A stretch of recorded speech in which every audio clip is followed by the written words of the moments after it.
Bien, jóvenes, bienvenidos. Vamos a continuar con la materia. La última clase estábamos hablando acerca del plan de trabajo. Cuando hablamos del plan de trabajo, nos referimos a la estrategia que vamos a seguir para poder desarrollar la obra de la forma más eficiente y productiva posible, ¿sí?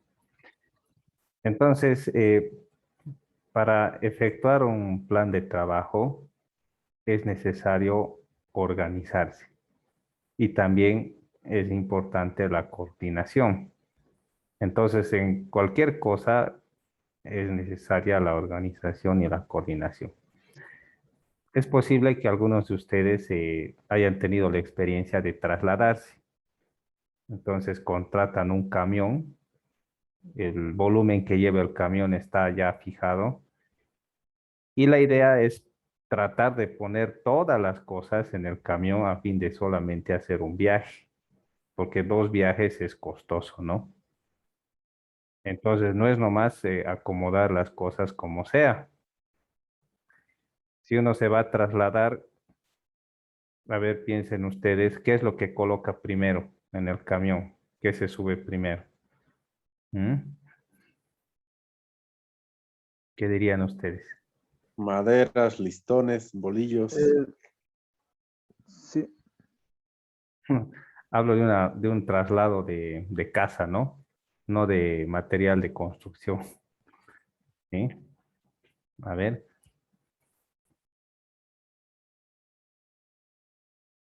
¿Mm? más delicadas primero, Inge. Ya, Las cosas más grandes, Inge. eso. Las cosas más grandes, Pablo, ¿no? Tal vez primero el ropero, las vitrinas y todo eso, ¿no? Incluso los catres podrían ir siempre parados, ¿no? A un lugar a fin de que ocupen menos espacio. Y encima se pueden colocar los colchones y encima otro tipo de cosas. Y el chofer y el que le está ayudando son los encargados de acomodar las cosas. Y también se coordina personas que te ayuden a cargar y también personas que te ayuden a descargar, ¿no? Entonces, es un trabajo coordinado y también tiene que haber una estrategia, ¿no? Para acomodar las cosas. Entonces, solo así se puede ahorrar, ¿no? Porque si lo haces mal, vas a tener que contratar otra vez otro viaje y eso es un costo, ¿no? Pero si lo haces bien, evitas que las cosas se rompan, se arruinen y también ahorras, ¿no?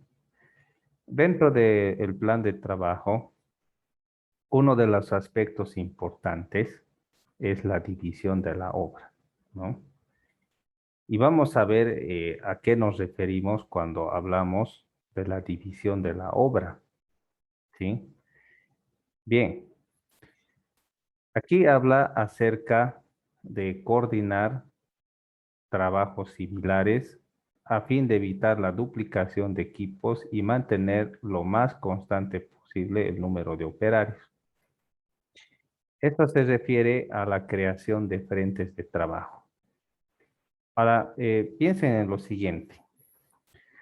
¿A qué nos referimos cuando hablamos de frentes de trabajo? ¿Qué son los frentes de trabajo? Cuadrillas de gente, Inge. Claro. Y esas cuadrillas de personas también podrían incluir maquinaria, ¿no? Y ciertos equipos, ¿sí? Entonces, podrían incluso formarse cuadrillas de tractores. Si la obra es lo suficientemente grande, la idea no es empezar desde una esquina y terminar en la otra. Puede que esa no sea la mejor estrategia. Puede que la mejor estrategia podría ser empezar de una esquina, a la vez empezar de otra e ir avanzando de forma coordinada a fin de encontrarse en un punto clave a fin de poder acelerar los trabajos. Entonces, para poder hacer ese tipo de divisiones, formar cuadrillas y ver cómo van a avanzar las diferentes cuadrillas. ¿Qué es lo que hace falta? ¿Mm? ¿Qué es lo que haría falta?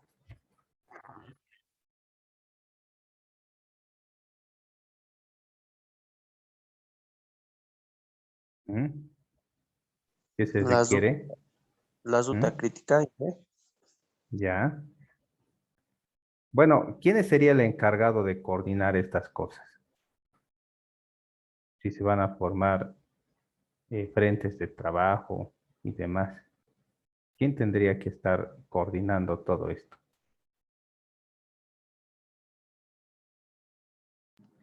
El residente de obra y el capataz. Claro. ¿Ve? Y puede que la idea venga desde la gerencia, ¿no? Quizás el gerente ya ve los números y ve la forma de ahorrar y acelerar, porque él está interesado, ¿no? En que las obras se concluyan rápido, porque existe una forma de trabajo. Se avanza, se cobra y ese dinero que se está cobrando sirve para invertir en la siguiente etapa de trabajo.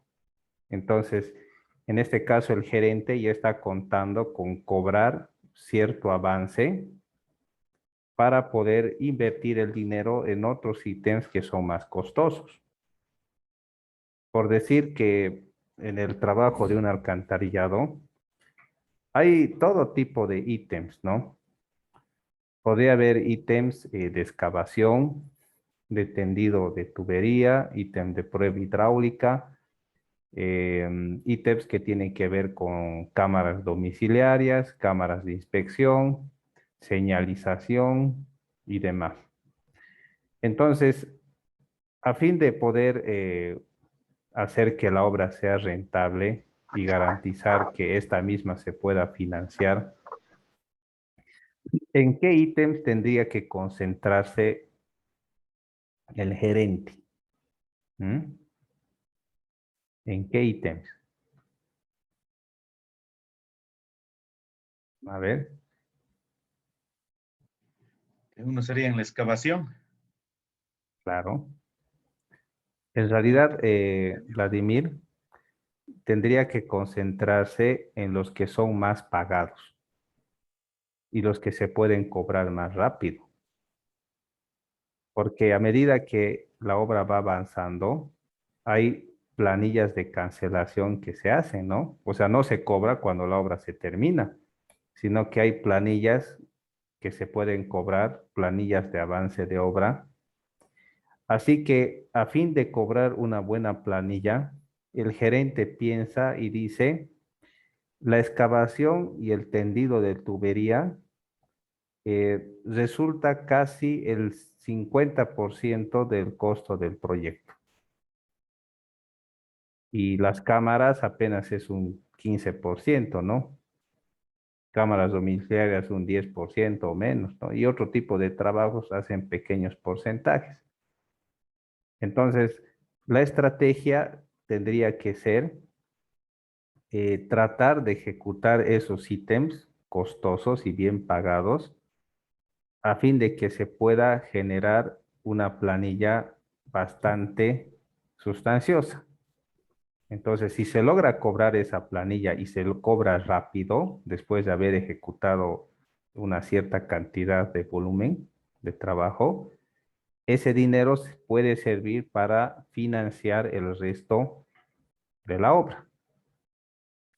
Entonces, si el gerente quiere avanzar lo más posible en excavación y tendido de tubería, que es los ítems más pagados y costosos del proyecto, entonces no va a hacer ese trabajo si solamente tiene una cuadrilla avanzando, ¿no? Así como el agua, ¿no? Empiezan en una esquina y empiezan así, ¿no? Sino qué es lo que va a hacer, va a empezar a poner diferentes equipos en diferentes lugares y cada uno va a ir avanzando por donde corresponda a fin de que se haga la mayor cantidad de excavación y tendido de tubería. Entonces, eso se puede planillar. Digamos, a los 2 o 3 primeros meses de inicio del proyecto, ya hay buen avance y se planilla, ¿no? y hay un cobro grande. Y eso sirve para financiar, ¿no? El resto de los trabajos. Porque, fíjense, mm, ¿cuánto dinero creen que se pudiera necesitar para arrancar un proyecto? Si hablamos en un porcentaje, ¿con qué porcentaje del proyecto se requeriría tener en efectivo para arrancar un proyecto? ¿Qué se imaginan ustedes? Un Un 30%. 20%, Inge. Eso. Por lo Un menos, 20. ¿no? A ver. Y eso es en efectivo, ¿no? 20% en efectivo, ¿no? Mínimo. Y si hablamos una obra de 1 millón, entonces uno tendría que tener por lo menos 200.000 bolivianos, ¿no? Para invertir, ¿no? Entonces, y el resto del proyecto no es ganancia, ¿no? Sino que se puede cobrar esos 200.000, bueno, se puede invertir esos 200.000 para cobrar, por decir, 400.000 y eso puede financiar el resto del proyecto. Y al final se cobra la utilidad, que podría ser entre 20, a lo mucho 30% o menos, ¿no? Dependiendo cómo le haya ido, ¿no? Entonces, a eso se refiere con una estrategia. Y para poder lograr eso, a veces es necesario dividir la obra, concentrarse en lo más importante y en algunas etapas de trabajo que son esenciales. Entonces, organizar a la gente, al personal y demás, a fin de que se pueda concentrar en lo que es más importante, ¿no? Y no en cositas que, por ejemplo, imagínense en una construcción de un colegio, ¿qué es lo más caro, sí? En la etapa de la construcción de un colegio, imagínense, Hormigón, Inge. El hormigón armado. claro. Pero ¿qué parte del hormigón armado se imaginan que es lo más costoso? En este caso sería lo que es la losa, ¿no? Eso, Fundaciones. La losa, Inge. el vaciado de la losa.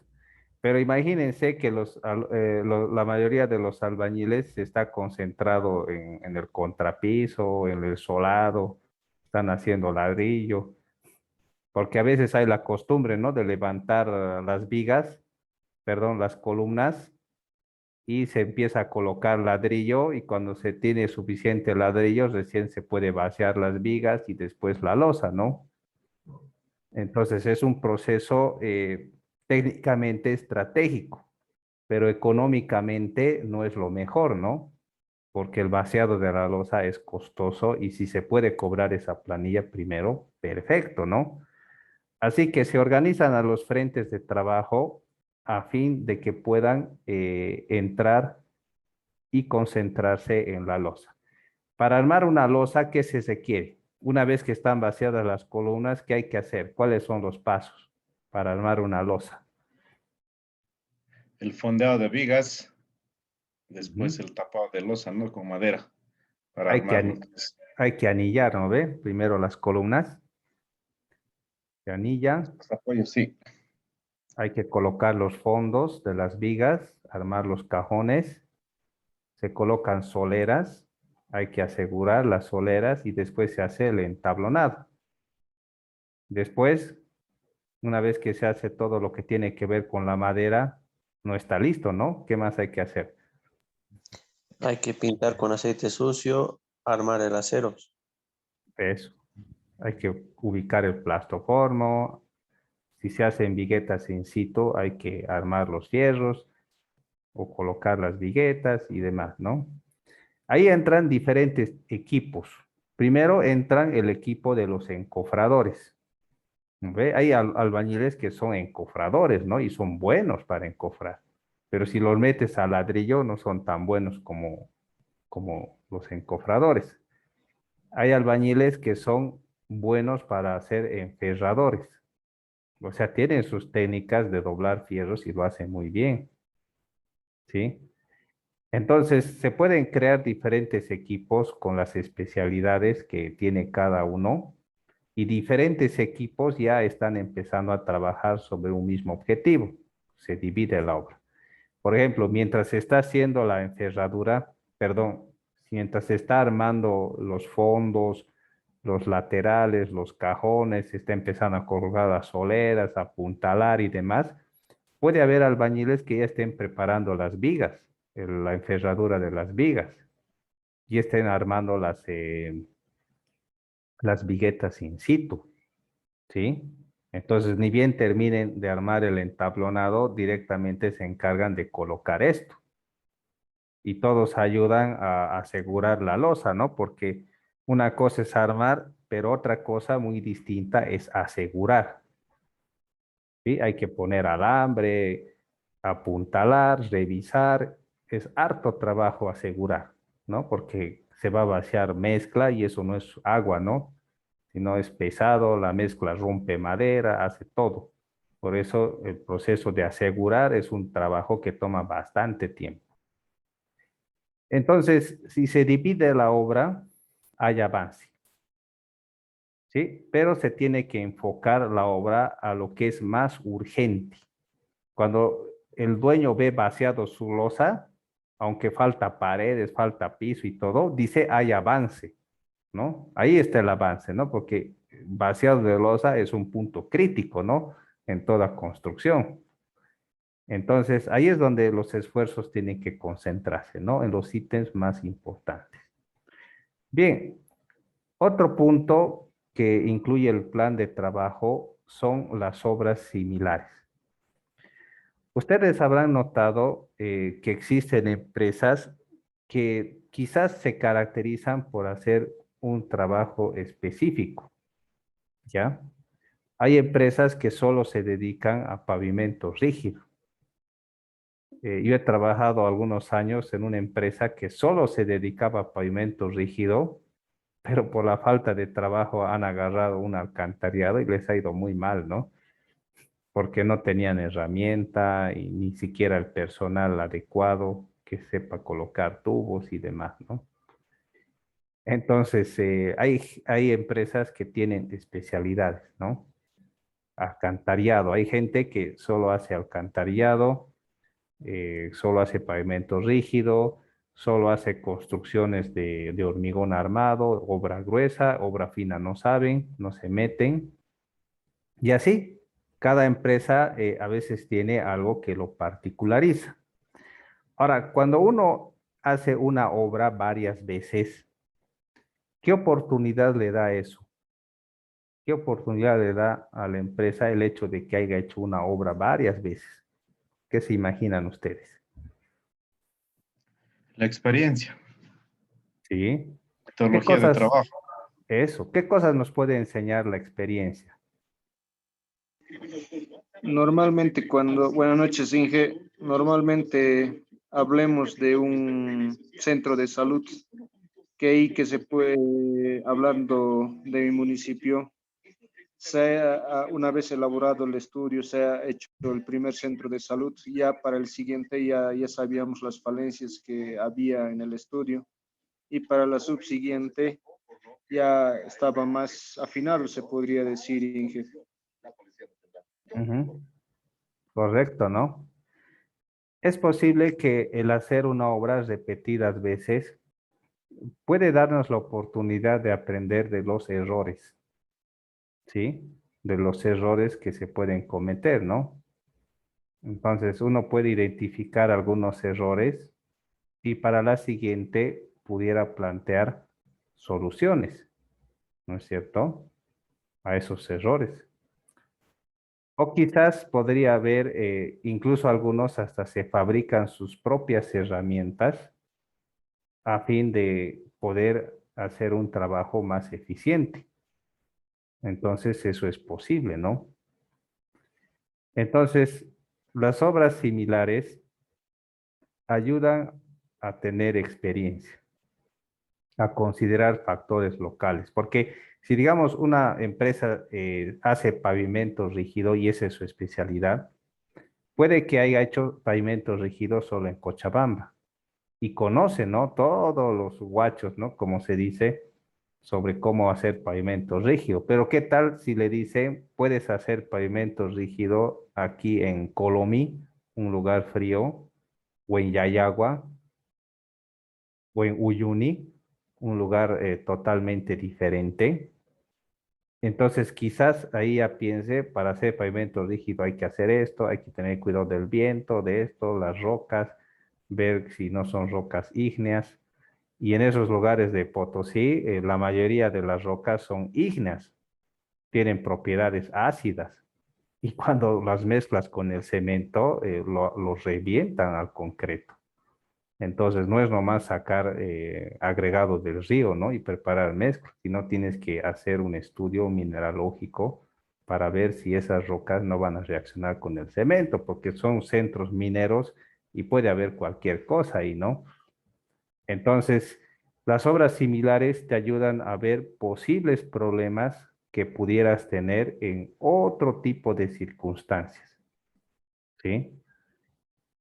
Y también a idearte algunas estrategias y planes de trabajo ajustados, bueno, a los desafíos o a las circunstancias que puedas tener en otro tipo de obras, en otro tipo de circunstancias, ¿no? Así que las obras similares también nos dan ideas acerca de tomar, de evaluar o hacer un plan de trabajo ajustado, ¿no? A esas circunstancias particulares. Bueno, hablemos acerca de la selección de los equipos, ¿sí? Así que cuando uno va a elegir un equipo, sea en alquiler o decida comprarlo, claro que es una inversión económica, ¿no? Entonces, ¿cuándo sería una buena idea que una empresa comprara un equipo o decidiera comprar un equipo en vez de alquilarlo? Cuando vean, Inge, que la máquina cuesta mucho y hay un tiempo demasiado, digamos, para trabajar y así tendría que comprar porque si van a alquilarse el tiempo igual les va a pisar con el dinero, o sea, se va a hacer demasiado el alquiler, digamos. Cuando hay Bien. mucho volumen de ejecución, por ejemplo, para excavación, cuando es muy grande el volumen y se asimila, digamos, a la utilidad más las horas para alquilar, se asimilan al precio de la máquina, Inge. Eso, muy bien. A ver, hagamos un pequeño ejercicio, ¿no? Para poder corroborar esta información. A ver, ¿dónde está mi amigo Juan Marcos? ¿Cuánto es el alquiler de una gallina? La hora. Aquí están cobrando, en Tirac están cobrando 200, Inge. Ya, pongamos Uno de los 200. factores también, Dime. sí, perdón, Inge.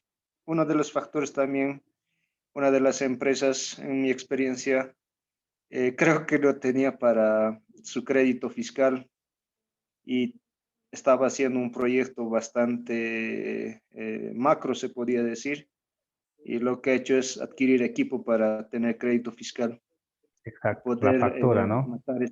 Exacto, Pero el equipo está a nombre de la empresa, pues, no a su nombre. Eso es lo exacto. malo. Sí, sí, es lo que hizo para conseguir crédito fiscal. Sí, esa es una buena estrategia, ¿no? Porque anualmente o cuando entras a la Graco, grandes contribuyentes en la sección de impuestos, anualmente tienes que pagar un impuesto obligado, ¿ya? Que puedes descargarlo con emisión de facturas, ¿no? Pero tienen que ser facturas específicas, ¿no? Para la construcción. Entonces, facturas de cemento, de cositas no te alcanza, tiene que ser algo grande, ¿no? Entonces, si tú justificas que has comprado maquinaria para seguir trabajando y tienes la factura, entonces puedes hacer esa descarga. En vez de regalarles dinero a impuestos, lo inviertes en ti mismo. Entonces, es otra jugada, ¿no? Que hay dentro de los impuestos. Hagamos este ejercicio. Imagínense que una gallina tiene que trabajar 3 meses, ¿ya? Entonces, esos son 20 días y un promedio de 5 horas por día. Entonces, son 200 bolivianos por 5 horas, son 1000 bolivianos al día y trabaja 20 días al mes. y trabaja por 3 meses. Entonces, el costo de alquiler está por los 60.000 bolivianos. ¿Cuánto cuesta una gallina medio uso? Una mediana nomás, ¿no? 45 a 40, casi. 25 está Inge. $25.000. Sí. Fíjense, tenemos casi $10.000 ya de la gallina, ¿no? Entonces esa obra ha pagado por lo menos la mitad, ¿no? Y si agarro otra obra parecida, va a pagar la otra mitad. Y así. O sea que es una inversión que pudiera justificar, ¿no? Su costo. Entonces, cuando hay gran volumen y gran trabajo, pudiera ser una buena idea el alquiler, ¿no? Perdón, el comprar un equipo propio. Pero tampoco podría ser buena idea si solamente va a ser un trabajo ocasional, ¿no? Imagínense que la empresa es de alcantarillado, pero decide hacer un pavimento rígido y necesita mixer, ¿no? Así que piensan un mixer de 8 cubos, ¿será que voy a utilizarlo plenamente en la construcción de alcantarillados, vaciando cámaras domiciliarias? Pues no, para nada, ¿no? Así que en ese caso sería mejor alquilar, ¿no? Y aunque el volumen sea grande, a veces sería mejor alquilar a fin de no hacerse cargo del mantenimiento y de los costos que implica tener ese equipo, ¿no? Porque es suficiente que tengas un equipo, el solo hecho de tenerlo implica que pagues impuestos, pagues SOAT, tienes que pagar inspección técnica, impuestos, tienes que pagar el mantenimiento y todo ese tipo de cosas, ¿no? Ya implica un costo. Pero si la empresa no se va a dedicar a eso, entonces es mejor no adquirirlo, ¿no? Entonces, cuando elegimos los equipos, tenemos que pensar bien en la inversión y en la utilidad que pudieran darnos esos equipos. Ahora, si el equipo es algo que va a ayudar porque la empresa se dedica a eso y lo va a seguir utilizando, entonces está bien. Ahora, dígame una cosa. ¿Pudiera haber una obra donde no sea necesario una retroexcavadora? ¿Qué dicen ustedes?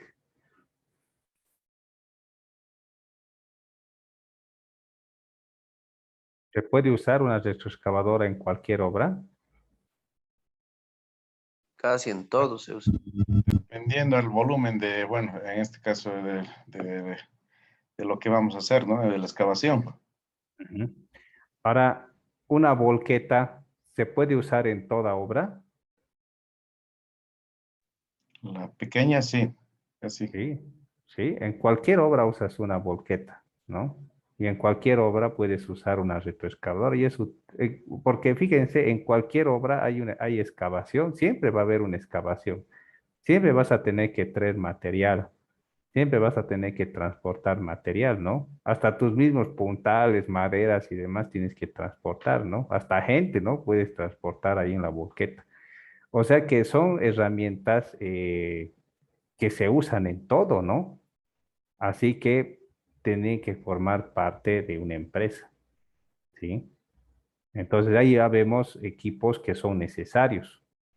Y es cierto que puede venir el asunto de la depreciación. Ahí en maquinarias habíamos visto el concepto de la vida económica de un equipo. Llega un punto donde se llega al clímax, por decir, donde está la vida económica del equipo, donde el equipo en ese punto, hasta ese punto ha llegado donde te produce más ingresos que egresos en mantenimiento, pero a partir de ahí empieza a decaer porque el equipo empieza a mantener reparación, necesitan reparación general y demás, y eso es costoso. Sucede lo mismo con los autos. Entonces tú manejas tu auto y ya calculas, ¿no? Que de aquí a unos 3 meses o 2 meses el mecánico te dice, mire, va a tener que cambiar cilindros, pistones o este tipo de cosas porque el motor ya está empezando a humear. Así que antes de hacer eso, ¿qué es lo que hacen la mayoría de las personas? ¿Mm? Lo venden. Lo venden, ¿no? Y que el nuevo dueño se encargue, ¿no? De hacer ese mantenimiento general, porque el auto ya ha tenido una vida económica útil. Y si lo voy a seguir manteniendo, voy a tener que invertir y voy a gastar bastante. No cientos, quizás miles de bolivianos en reparar. Y si es un equipo pesado, podrían ser miles de dólares incluso, ¿no? Poder hacer un mantenimiento general.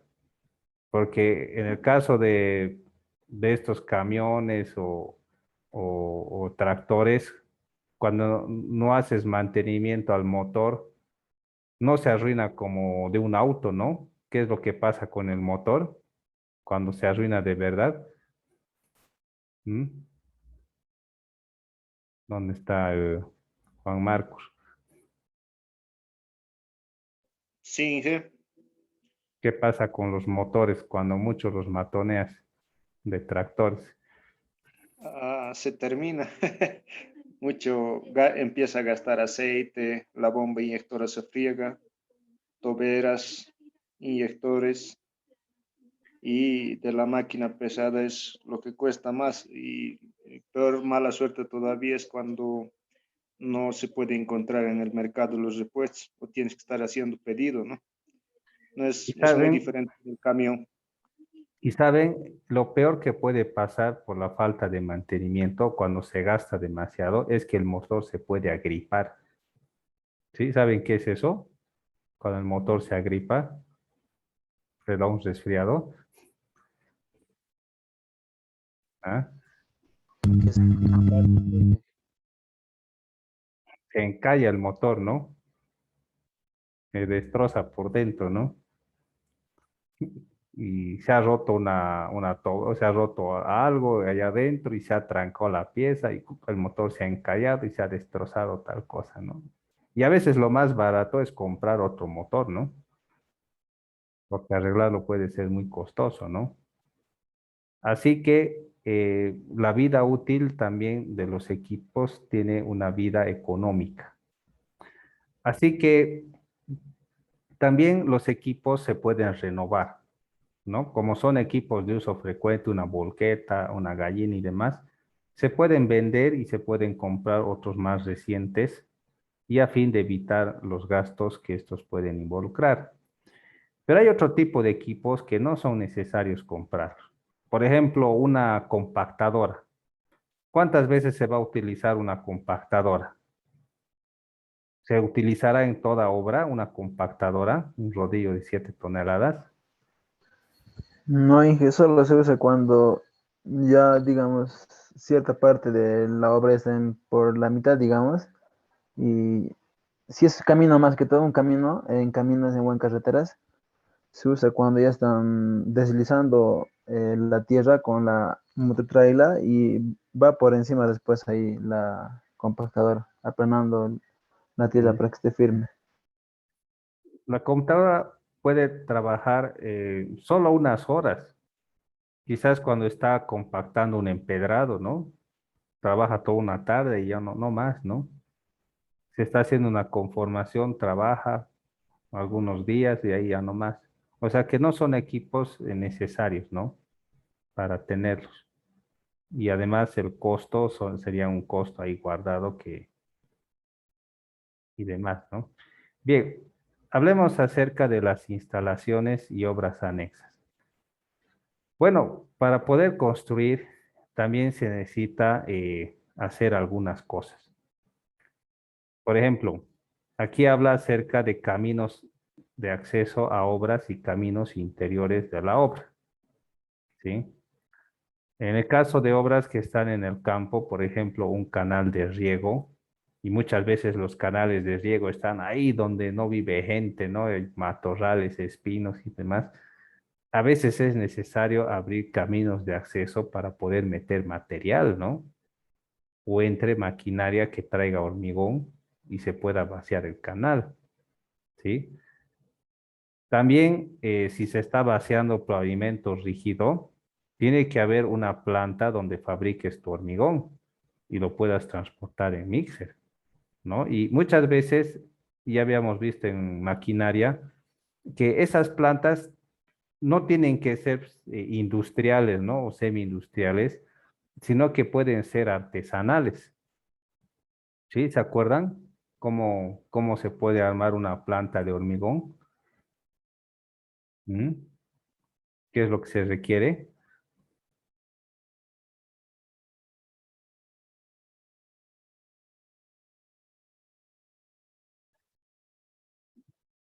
Era hacer una rampa de tierra, ¿no? Una rampa de tierra con puntales, armar un buzón que puede ser de madera o de metal y un tractor que sube y empieza a botar material al buzón y eso entra al mixer y ya está, ¿no? Es como trabajar con mezcladora, ¿no? Entonces es algo artesanal y provisional, no es necesario hacer algo más grande. Bueno, si fuera de asfalto, sí tiene que ser una planta industrial, pero no, de hormigón no es necesario, ¿no? A veces también cuando hay varios equipos, se quiere hacer talleres, ¿no? ¿Cuánto cuesta cambiar o parchar la llanta de una gallina? A ver, ¿quién sabe? 50 bolivianos. ¿Sí? ¿Qué dices, Juan Marcos? ¿Nunca has parchado? Casi 120 está la llanta trasera de la gallina, la parchada, hije. Sí, así cuesta. ¿No? Que es fregado, ¿no? Es fregado sacar, llevar en camioneta, y después traer, tiene que venir el bombero y instalar. Es costoso, ¿no? Pero todo eso se podría ahorrar si es que hubiera suficiente herramienta y el ayudante y el operador pueden hacer ese trabajo, si es que tienen todo a disposición, porque al final colocan un parche tip top y después lo inflan, ¿no? Y está, ¿no? No es la gran cosa. Se necesita un compresor fuerte y está, ¿no? Se puede arreglar. Si falta recauchutar, entonces se lleva a los que saben hacer ese trabajo y después se trae y ellos mismos lo pueden instalar. Y cualquier otro tipo de arreglo pequeño se lo podría hacer en el taller propio. Y eso ahorra bastante dinero. Porque cuando tú llevas el tractor al mecánico, primero lo dejas y el mecánico está ocupado, ¿no? Tiene camiones, tiene tractores que también están esperando. ¿Y qué es lo primero que te dice que hagas para que se aceleren los trabajos? Y son rogaditos ellos, ¿no? Porque no hay mucho de eso. A ver, ¿dónde está mi amigo Jorge Torrico? A ver qué es lo primero que piden ellos. ¿Mm? Refresquito, No le escuché mucho. Disculpe la pregunta, ingeniero. tucumanitas, Eso es salteñitas. lo que dice Saulo Jorge, ¿no? Jefe, tienes que dejarme para la gasolina, para lavar las piezas con gasolina, refresquito para los chicos, y ahí le dejan 100 pesos, ¿no? Cada vez que lo vayas a visitar tienes que dejar 100 pesos, porque mecánico de equipo pesado no hay mucho, ¿no? Y son rogaditos ellos, ¿no? Entonces, es costoso, ¿no? Y te entregan tarde y tienes que esperar y ir a molestar. Y ahí es cuando tienes que mandarlo al operador y a su ayudante para que vayan a vigilar, ¿no? Que haga el trabajo. Entonces es todo un problema. Entonces mejor si esos trabajos se pueden hacer en talleres propios de la empresa, los que sean apropiados. Pero si es algo ya serio, entonces hay que llevar, ¿no? A gente que sabe. Después, cuando se instala un campamento, necesitas poner energía eléctrica baños y agua, porque necesitas dar cierta comodidad a los trabajadores, ¿no? Si van a vivir en campamento, tienen que tener un cuarto donde dormir, baño, no pueden dormir sucios, ¿no? Porque dormir sucio ya no es agradable para nadie, ¿no? Todos los días dormir sucio no es agradable, así que la gente tiene derecho a bañarse, a asearse y dormir tranquilos, ¿no? Y tal vez hasta ellos mismos necesitan cocinarse, ¿no? Quieren tal vez tomar tecito, cafecito, porque tú les das el almuerzo, pero el desayuno a veces les das simplemente algunos artículos y ellos hacen su propio desayuno, ¿no? Solo le das almuerzo y cena y el desayuno ellos se encargan, ¿no? Así que tienes que montar una cocina y tele, ¿no? Tienen derecho a ver la tele, distraerse. A veces en los campamentos el dueño tiene pelota de fútbol y el rato que quieren se juegan. Eso es lo más justo, ¿no? Hay que dar cierta comodidad también a los trabajadores. Si los tratas bien, entonces te tratan bien. Pero los tratas mal, terminan vengándose, te roban o hacen maldades, ¿no? Así que es mejor tratarlos de Esas manera justa. comodidades solo se dan en países europeos o en países más grandes. En Bolivia, ¿qué vas a dar las comodidades, ingeniero? Es bien Ah, difícil. sí, Pero hay que tratar de dar lo mejor, ¿no? Obviamente, como usted dice, les tratas bien, pues hacen las cosas bien. correcto, ¿no? Bien, Una también parrilladita. a eso después de la vaciada de loza, ¿no? Como premio, ¿no? O cuando hay la entrega de la obra, a veces el dueño se raja, ¿no? Y está bien, ¿no? Pero cuando no hay, digamos, después de la vaciada una buena comida, entonces los mismos albañiles protestan, ¿no? Tacaño, cosas así, ¿no? Entonces, hasta los vecinos a veces invitan, ¿no? Paquetes de refresco y el dueño nada, ¿no? Entonces, hay que tratar bien, ¿no? Bien, también tiene que haber área de almacenamiento de materiales. Según los reglamentos y las normas, por ejemplo, cuando almacenas cemento, ¿cómo tienes que almacenar? Cuando almacenas cemento.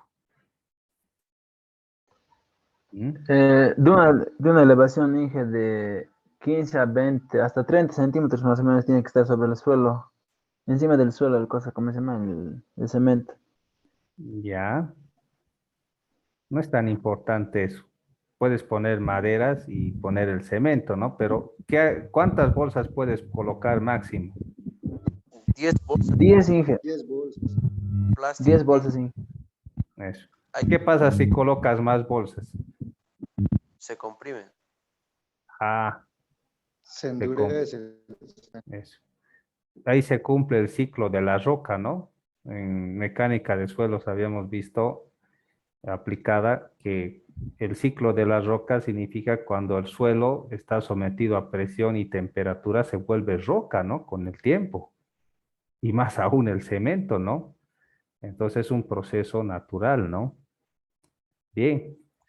Después es necesario oficinas, bodegas y laboratorios. Como dice su compañero Jorge, a veces esto ya es utópico, ¿no? Pero, por ejemplo, si va a haber una reunión con el supervisor, los fiscales y a veces viene el alcalde, ¿no? A ver, tiene que haber una oficina, ¿no? Para poder supuestamente llenar en obra el libro de orden, ¿no? Y si es una empresa que está preparando hormigón, tiene que tener un laboratorio, por lo menos prensa, tamices, balanza y otro tipo de cosas para que justifique cómo está encontrando la dosificación y cómo están controlando la rotura de cilindros. Tiene que tener su piscina de curado y demás. Entonces, el hecho de tener ciertas cosas implica también que cumplas ciertas normas y reglamentos que son fundamentales, ¿no? Para la construcción. Bien, también sistema de comunicaciones, bueno, si es demasiado alejado, como en el Beni, tal vez podría haber radio, ¿no? o algún teléfono satelital y no sé, en fin. También tiene que haber abastecimiento.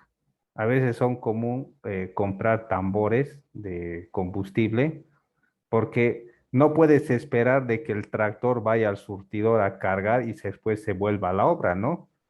Sino que va una camioneta o un camión un poquito más grande, carga diésel en tambores y trae, ¿no? Para que esos los pueda distribuir a los equipos que están trabajando. Eso es lo más correcto, ¿no? Y claro, es que no te venden así nomás diésel, ¿no? En tambores, pero si tienes un contrato y una autorización, entonces sí te pueden vender, ¿no? Bien, y también tienes que tener habitaciones, ¿no? A veces, no sé si les ha pasado a ustedes, pero alguna vez han dormido junto con los obreros en el mismo cuarto. No es una experiencia agradable, ¿no?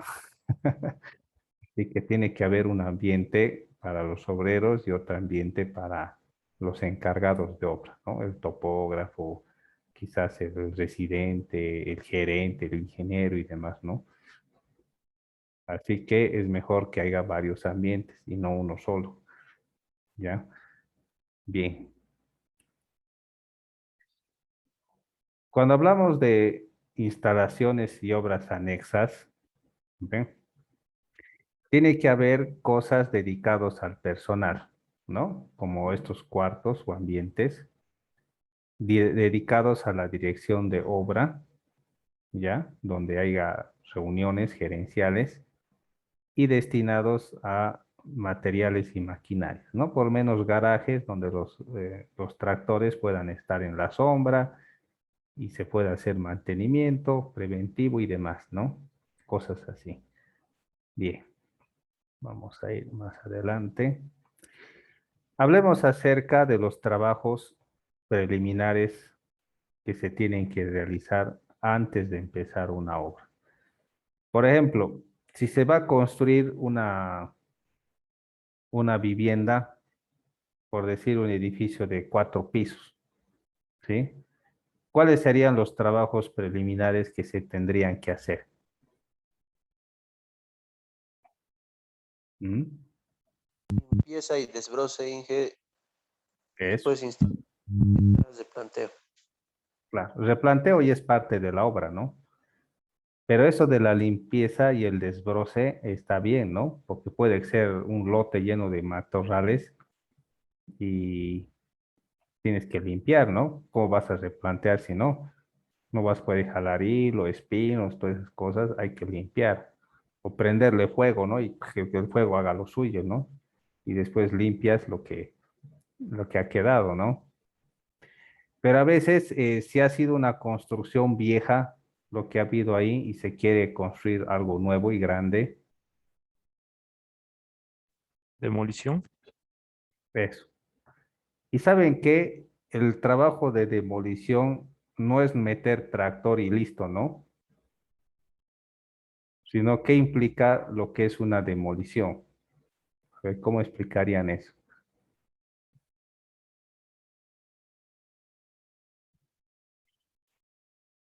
Lo más complicado de la demolición, obviamente, es el retiro de los escombros, ¿no? Una vez demolido eso, lo más costoso son ese retiro, ¿no? Ujú. Muy bien. Inge, sería primero sobre el corte, digamos, de luz y del agua para no después estar perjudicando o... Eso, ¿no? Muy bien. Hay que anular la luz, el agua. Incluso la demolición tiene una etapa manual donde tiene que hacerse a mano y después tiene una etapa sistemática donde el tractor tiene que empezar a hacer caer de forma sistemática las cosas. Porque si tú le empujas nomás directo para que todo se derrumbe, puedes dañar propiedad de los vecinos o puedes causar un accidente, ¿no? O hasta puedes dañar la máquina, ¿no? Entonces, primero retiran el techo, las tejas manualmente, sacan algunos marcos, puertas, cosas que se pueden vender, y después empiezan a demoler de forma sistemática. ¿sí? Por partes, de tal forma que no afectes al vecino ni a otras cosas, ¿no? Y puedas empezar a sacar el material. Pero a veces algunos no demuelen la pared de afuera. ¿Por qué? ¿Por qué lo dejan a veces la pared de afuera? De cerco lo mantienen. Claro, es Porque no- sistemático, ¿no? Entonces, si lo demueles, vas a tener que poner puntal con calamina y demás. Mejor que se quede la pared de adobe, ¿no? Que puede que sea mejor que, y más seguro que esa otra, ¿no? Con la puertita y todo, ¿no? Entonces, todo tiene un orden sistemático, un trabajo preliminar que tiene que ser coordinado y tiene que haber mucho cuidado en cuanto a la seguridad. Bien, otro asunto es el estudio del terreno, ¿sí? Así que, ¿qué cosas necesitamos conocer del terreno antes de construir? ¿Mm? ¿Qué cosas serían buenos saber? La presión admisible de suelo. Sí, Ah, si pasa un río por ahí cerca o más o menos si antes había. ya. La presión admisible, ¿no? La capacidad portante, ¿no? ¿Y qué cosa más tendríamos que saber? ¿A qué altura está el nivel freático? Eso. Fíjense, a veces puede parecer ilógico, pero sí tiene su sentido en proyectos de agua potable, ¿no? Proyectos de alcantarillado, se pide estudio de suelos, ¿no? Pero si uno no va a hacer una fundación, ¿no? ¿Por qué piden estudio de suelos? ¿Mm? ¿Cuál sería la razón? Solamente para saber bueno, a qué altura está el nivel freático, ¿no? Según eso, para Claro, prevenir la parte de excavación también, las herramientas que van a, o los equipos que se van a necesitar. eso.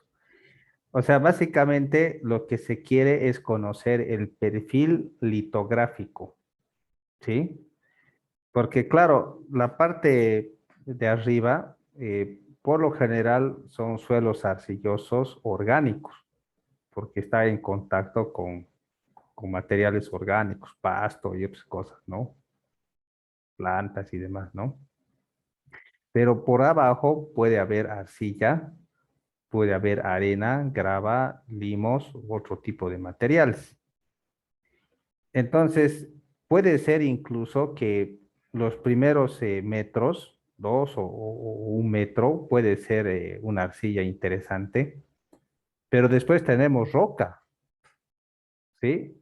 Y no simplemente piedras grandes, ¿no? Se puede tener una placa de una roca geológica muy antigua, ¿sí? Por ejemplo, en la zona de Tarata hay placas o macizos rocosos muy antiguos, con fósiles y todo, y están a poca profundidad, ¿no? Entonces uno podría estar cavando y se encuentra con tierra, todo bien, y de ahí se encuentra con roca, ¿no? ¿Y qué va a hacer? Y tiene que seguir cavando, entonces eso necesita otro tipo de equipo. Entonces a veces es necesario saber el terreno, por una parte la capacidad portante, porque si no es suficiente, ¿qué se puede hacer? Si la capacidad portante no es suficiente, ¿qué alternativas se podrían tener? Cambio de material, de suelo. Eso, muy bien, cambio de material. O se pudieran diseñar otro tipo de fundaciones, ¿sí? Que pudieran ser más eficientes, ¿no? Pero a veces usar otras fundaciones es más caro, ¿no? Que cambiar el suelo. Bien. Entonces, podemos encontrarnos con terrenos rocosos, ¿ya? O muy sueltos. Lo peor que nos puede pasar es encontrarnos con turba, ¿no? O abono, ¿no? porque quizás allá abajo ha habido mucha vegetación que ahora está en proceso de descomposición a lo largo de las décadas y es un suelo bastante suelto. Me acuerdo que en una obra no pudimos arreglar un colchón, así que hicimos una gran excavación y encontramos un cementerio antiguo, ¿no? Empezaron a salir pedazos de cráneos, huesos de personas, un cementerio antiguo. Y el supervisor dijo, hemos encontrado restos arqueológicos, hay que paralizar la obra. El gerente ha hecho traer una volqueta con piedra y lo ha echado todo, ¿no? Así que ahí se quedó todo, ¿no? Y hemos continuado con la obra. Entonces es un problema, ¿no? Y una idea que dice acá es siempre elaborar un sondeo y tomar muestras, ¿no? De la zona. Bien. Veamos ahora otro factor que es el estudio topográfico. A ver, denme un momento.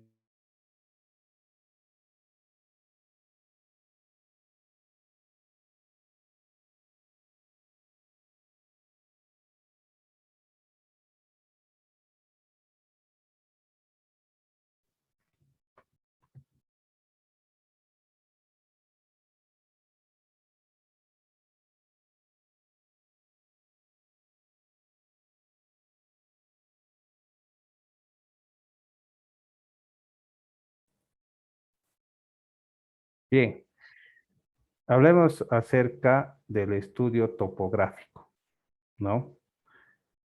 ¿Por qué es importante el estudio topográfico?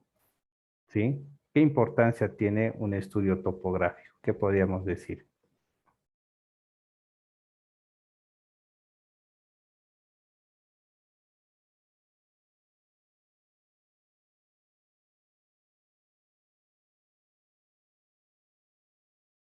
¿Cuál es el motivo para hacer un estudio topográfico? Antes de empezar una obra, en primer lugar, tenemos que saber la diferencia de niveles que existen en toda la zona, digamos, donde se va a construir y en relación a la calle, ¿no? En relación a la acera. Una vez teniendo eso claro, pues a partir de ahí se arranca, ¿no? Con la nivelación. Eso. Eso es en el caso de edificios, ¿no? Casas. Ujú. Ahora, si es alcantarillado, con más razón, ¿no? Imagínense. Para las pendientes. Claro, por supuesto, ¿no? Es importante. Porque el estudio topográfico te permite determinar dónde va a haber lo que es el corte y lo que es el relleno, ¿sí? Eso es fundamental, ¿no? Dentro de la construcción, el corte y el relleno, el movimiento de tierras, ¿sí? Así que también el control topográfico es importante porque a medida que una obra se va construyendo, uno tiene que controlar si se está cumpliendo con las medidas, ¿no? Con las pendientes, con las distancias y con todo lo que implica, ¿no?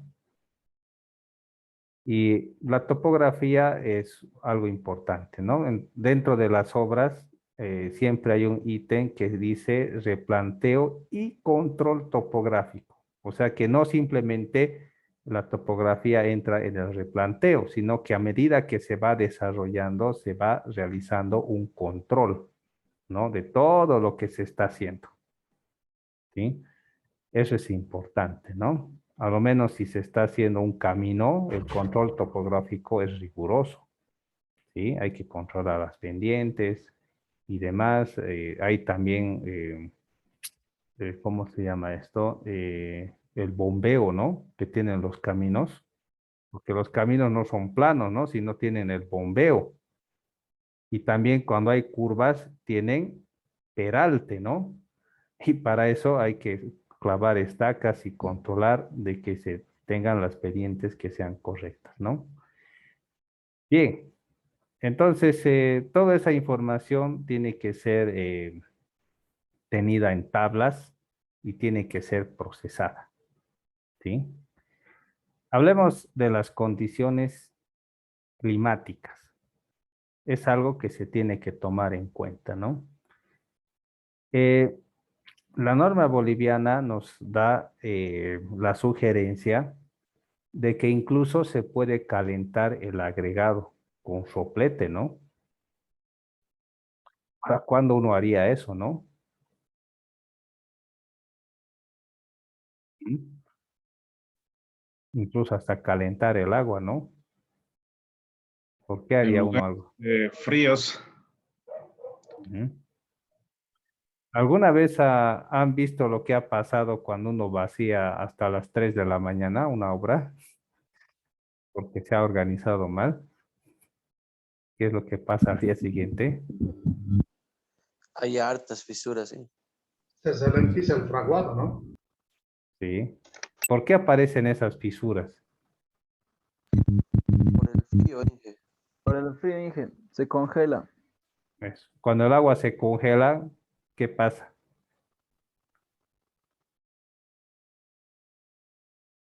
Aumenta de volumen, ¿no? Entonces, ningún buen supervisor Mm.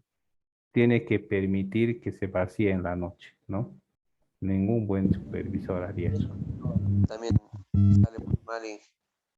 Ujú. Así que hasta lo mucho se puede vaciar hasta las 7 de la noche, máximo, ¿no? Terminando la obra, ¿no? De ahí nomás. Tapar, ¿no? Para que el frío no los reviente, ¿no? Y peor aún si es un lugar así con fríos extremos, ¿no? Entonces, también podría ocurrir lo contrario. Si están preparando mezcla y los agregados siempre van a estar a la intemperie, ¿no? Y a veces puede pasar de que el sol castiga, ¿no? A los agregados y los calienta mucho. Y cuando entran en contacto con el agua, ¿qué es lo que pasa? ¿Mm? Evapora. Sí, hay una propiedad que se llama la porosidad, ¿no? Que tienen las rocas. Y cuando se hace dosificación, tanto por el método español como por el método ACI, se considera un porcentaje de absorción de agua debido a la porosidad. Y eso se calcula en laboratorio, ¿sí? Entonces, eso se tiene que compensar. Así como el agregado puede tener agua, ¿sí? Puede tener contenido de agua que se tiene que restar a la cantidad de agua que se tiene que colocar por el asunto de dosificación, pero el agregado también por porosidad puede consumir un porcentaje que puede ser el 0,5% en peso, pero es significativo. Pero si está muy caliente, muy seco el agregado, y más aún si tiene tierra, eso absorbe una cantidad importante en peso de agua. Entonces, ¿qué es lo que pasaría si pierde agua la mezcla? ¿Mm?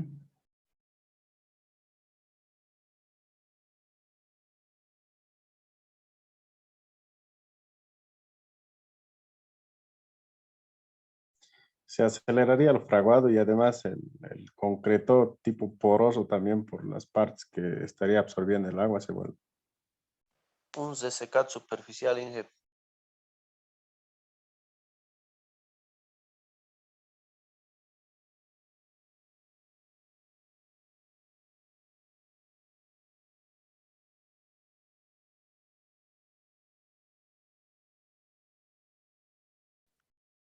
Sí. Entonces, eso implica de que si le falta agua, no puede haber una mezcla muy homogénea, ¿no? Entonces, el cemento es ávido, ¿no? De agua porque está totalmente seco y absorbe también una gran cantidad. Así que el calor de hidratación se eleva y puedes tener fisuras, ¿no? Fisuras debido a contracción y otro tipo de cosas. Así que es necesario que también las mezclas estén lo suficientemente hidratadas, ¿sí? Entonces son cosas que se tienen que tomar por el asunto del clima. Ahora, si es una zona lluviosa o bastante humedad, tendrías que pensar en reducir agua, ¿sí? Tendrías que reducir un poco la cantidad de agua porque imagínate, ¿no? Que le dé una lluvia fuerte y moje toda la arena y el agregado, a fin de que prepares, necesitas reducir la cantidad de agua, ¿no? ¿Sí? Así que son factores que se pueden arreglar sobre la marcha, pero que tienes que tomar en cuenta, ¿no? Bien. Ahora el personal, esto sí es clave, ¿no? Una obra no avanza si es que no tienes personal. O sea, básicamente el personal es una parte importante dentro del desarrollo de una obra. Ya, si no hay obreros, entonces no hay avance, ¿no? Pero también es importante que la mayor cantidad o una buena parte de los obreros tendría que ser gente de dónde. ¿Mm? ¿Por qué sería una buena idea contratar gente del lugar? Así, más fácil. Ya están acostumbrados a su propio clima, además que viven cerca, más o menos eso. Sí, muy bien. Porque, por ejemplo, si vas a ir a un lugar frío y llevas gente de Cochabamba, no van a aguantar, ¿no? No van a aguantar. Pero gente del lugar puede aguantar, ¿no? Y puede trabajar. Hasta el mismo residente, ¿no? Que es de un clima cálido y lo llevas al frío o al revés, entonces no van a aguantar, ¿no? No va a ser lo mismo el trabajo, no va a ser eficiente. Inge, a mí me ha pasado que la gente del lugar no quería trabajar más bien. Es que no pagabas bien, pues. Vale, por ejemplo, Mm. Pero por lo general, ¿saben qué dice la ley, la norma y la ley? Que esas obras son para fomento a a la producción y al empleo, ¿no? Siempre vienen con ese título. O sea que cuando hay obras, se genera empleo, tanto empleo directo como indirecto, ¿no? El empleo directo sería que gente del lugar pueda trabajar y conseguir recursos, ¿no? Y muchas veces pasa eso, ¿no? Que gente del lugar y dice, está una obra en mi barrio, tengo que aprovechar y trabajan, ¿no?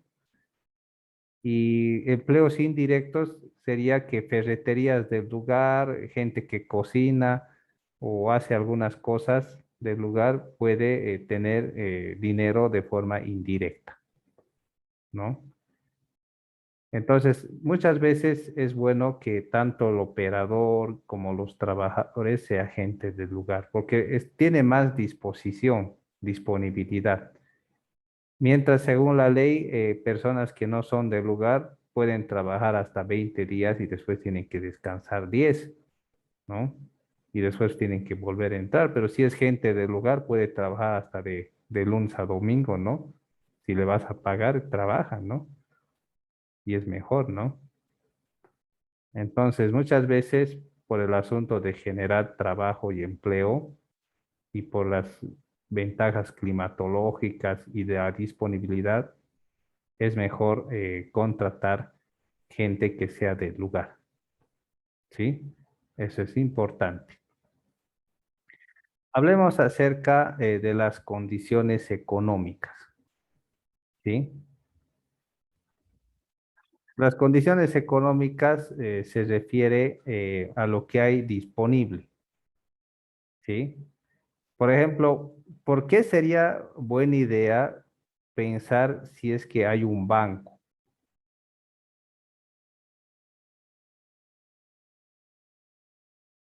¿Mm? ¿Creen que es importante eso?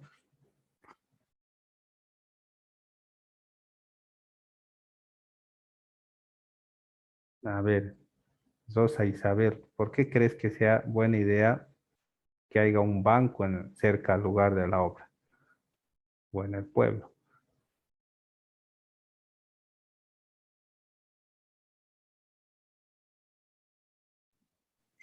Para poder sacar dinero. Obviamente, Inge, ¿no? porque se paga a través, las planillas se pagan a través de transacciones, ¿no? Que Claro. sería un beneficio para la empresa. También para los trabajadores, ¿no? Hay muchos que trabajan con el banco, con los préstamos. Claro, no solo préstamos, ¿no? Eh, por decir una planilla de sueldos, ¿hasta cuánto podría llegar? Imagínense, tranquilamente puede pasar los 10.000 bolivianos, ¿no? O más incluso, ¿no? Entonces, no puedes manejar en flota, ¿no? Todo ese dinero, es mejor que se haga un giro y tú lo recoges y pagas sueldos, ¿no? ¿Sí?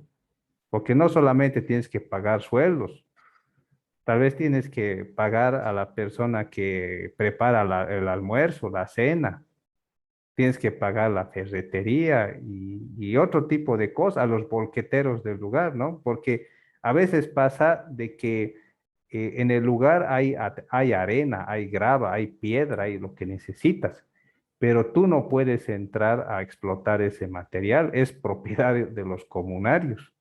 Y si quieres ese material, ellos tienen que venderte, ¿no ve? Y si tú quieres sacar, tienes que negociar, ¿no? Ya, déjeme sacar todo lo que necesito y yo me comprometo a hacer una canchita, ¿no? O hacer esta construcción o este puentecito. Y ahí sí recién te permite, ¿no? Si no, no te permiten sacar material del lugar, ¿no? O tienes que hablar con la alcaldía y la alcaldía te cobra, ¿no? El material, no es así nomás. El río tiene dueño, ¿sí? Entonces, es bueno ver ese tipo de cosas, ¿no? Que tenga la población. Incluso ver qué tipo de materiales de construcción pudieran haber disponibles. En toda obra se utilizan clavos, ¿sí? Picotas, palas, carretillas, cemento y cosas así, ¿no? Herramientas menores y materiales así comunes. Incluso hay que ver si hay maestranzas. Por ejemplo, algo común son las tornerías, ¿no? Y los soldadores. Entonces, a veces para adaptar algunas piezas, para arreglar algunos equipos pequeños, se necesita torneros, ¿no? Que puedan hacer ciertos trabajos, soldadores y cosas así, ¿no? Entonces, si puedes usar cosas que el pueblo ofrece o la población que es más cercana, perfecto, ¿sí? Y puedes usarlos ahí, porque siempre vas a usar guantes, siempre vas a usar lentes, casco y cosas que de seguridad que la misma entidad contratante te exige. O sea que tus trabajadores tienen que estar uniformados, ¿sí? Tienen que estar con sus guantes, sus zapatos de seguridad, sus cascos, lentes y todo eso. Porque dentro de tus planillas tú estás con eso, ¿no? Estás pagando beneficios sociales, estás pagando herramientas, equipo y está presupuestado. Así que tú tienes que proveer eso a la gente que está trabajando contigo. Entonces es bueno ver si se pueden encontrar ese tipo de cosas. Bien, muy bien, jóvenes. Quedaremos acá. Prendamos las cámaras para sacar una evidencia, por favor.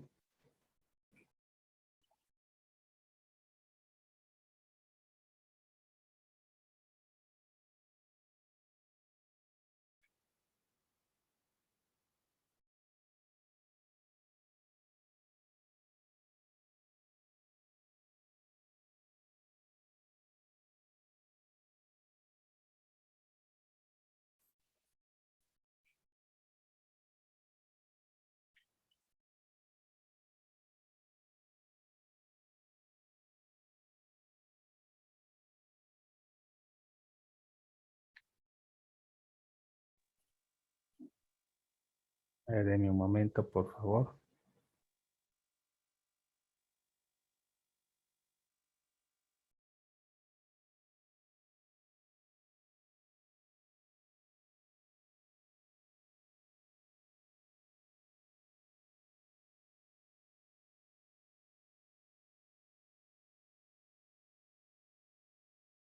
Bien, gracias, jóvenes. ¿Algo más antes de cerrar?